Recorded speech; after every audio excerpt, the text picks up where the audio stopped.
Hi, this lesson is about spinning technique and spotting. You've probably noticed anybody, like any fool, can go to a wedding and they're gonna raise their arm, just yank it up, and like anyone following them in dancing knows if the arm gets yanked up and like hanging like a sad cucumber, they're supposed to somehow mangle a turn. It's very universal, but all these like mangled steps and body alignment is not very conducive for dancing. There's actually a fair bit of technique and a ton of practice that goes into making good turns. But I know some students, they walk in and they're like, oh, I got turns down, but you'll notice when I do it, I'm still a bit wobbly.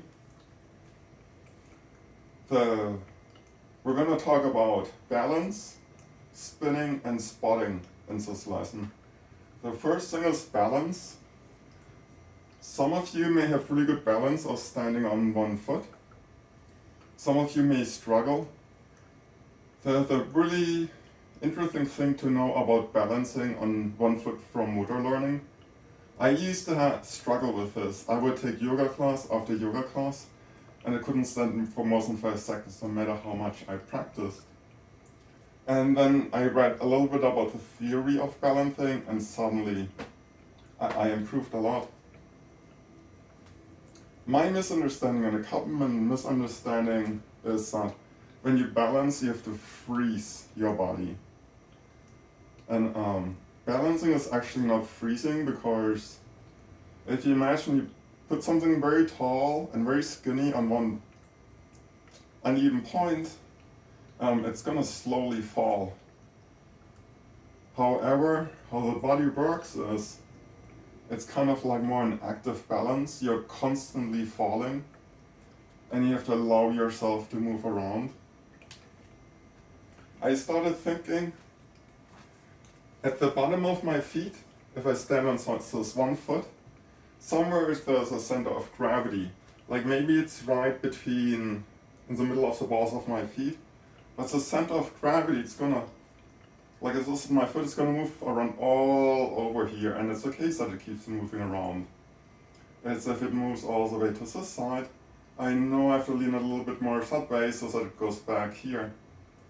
And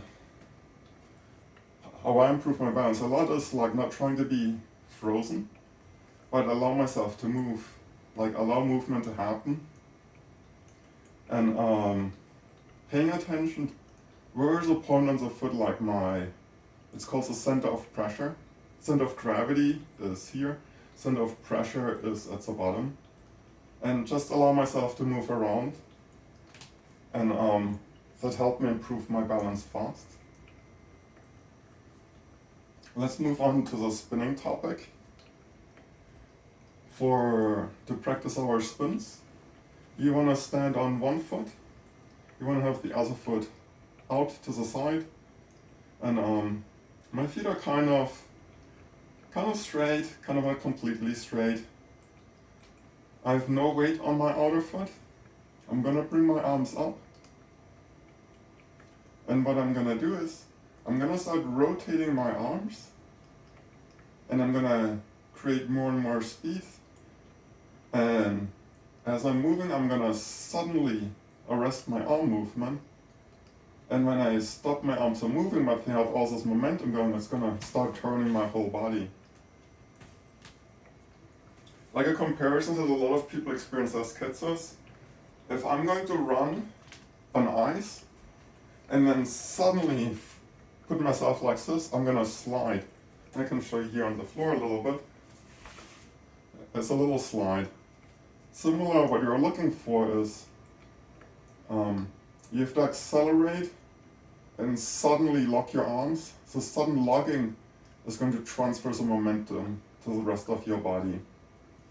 I know there's a lot of people who try, they just kind of throw their arms, but it's speed with arms and sudden stop what creates this kind of slide. And we want to do this in like 90-degree increments. So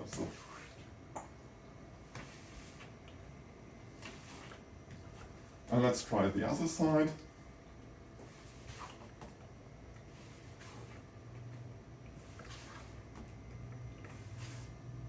And you probably want to work with these exercises for an hour, but I don't want to make this video so long. Once you have this down, you want to work on the next principle. Rotation speeds up the more you bring things to the center. So my foot out here is going to slow things down. So I want to bring it in, return, and shoot it out. We'll take a look.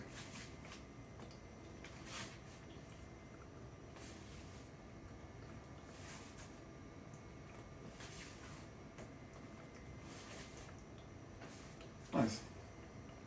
Give it a try, again practice it. Once you're at this point, we want to move our turning radius to 180 degrees. The reason is we start with 90 degrees because we work on precision. We're not just working on how far we can get and how wobbly we can get, but how much precision. So let's do 180 degrees.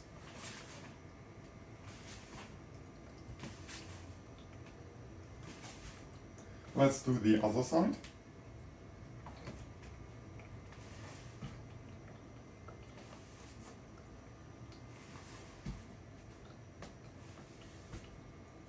Nice. Now we're ready to go for 360.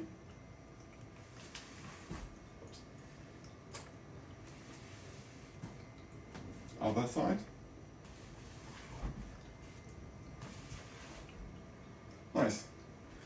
And you notice I get wobbly. Really good dancers are super precise, super fast. Like they can do 3 spins and end up perfectly what they want to do. It's a lot of practice. The next concept to learn is called spotting.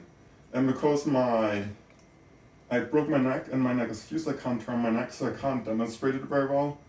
But I'm gonna try to use my hand to illustrate what's going to happen. If you've been practicing these exercises for a while, you notice you're getting a little dizzy. When I first learned this in class, after an hour, students were getting angry and mad, and the teachers got afraid and they stopped the exercise. So to avoid getting dizzy, you want to do something called spotting. Spotting is, I'm going to look at a point across from me at the room, and as my body turns, I want to keep my face facing that way. Like I can't turn my neck, but I want to turn my neck as much as I can. And when I can't turn my neck anymore to be aligned with that point, I'm going to use my eyes. So from the corner of my eyes, I'm still looking at that point until my body's almost facing completely away. When that happens, I very quickly snap my head around and eyes in the corner, face turned as much as possible to look at that point again. And then the turn of the body continues. And so my head and my eyes are like continuously there as I'm turning, and snap, snap. And so you don't become dizzy because most of the time your head stays centered. You want to practice this with like a few 360 turns. Like look there, look there, look there. Nice. There are a lot of exercises in here. So this is mostly like tool sets that I'm giving you of tools to improve your spinning, turning. And you have to put one last piece in place. You probably notice we can't dance bachata with a partner like this because it'd be like slapping them on the cheek, slapping them again on the cheek. Not nice. So what we do is, instead of using arms to create momentum, we can use our hips. It's the same principle. I can kind of coil up my hips.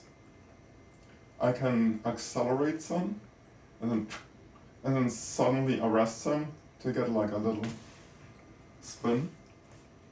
So I'm gonna do 90 degrees. And I can come back. What you see a lot of times people do is a lot of times people try to push off. But we're not looking for that. It's not pretty. It's not the technique we need for a spin. You're gonna think more hip turn. And we can go backwards. Nice. Now we take each of these exercises and it's not just one afternoon. You're gonna think maybe while you're cooking, you're waiting for the water to boil. Just keep doing these things.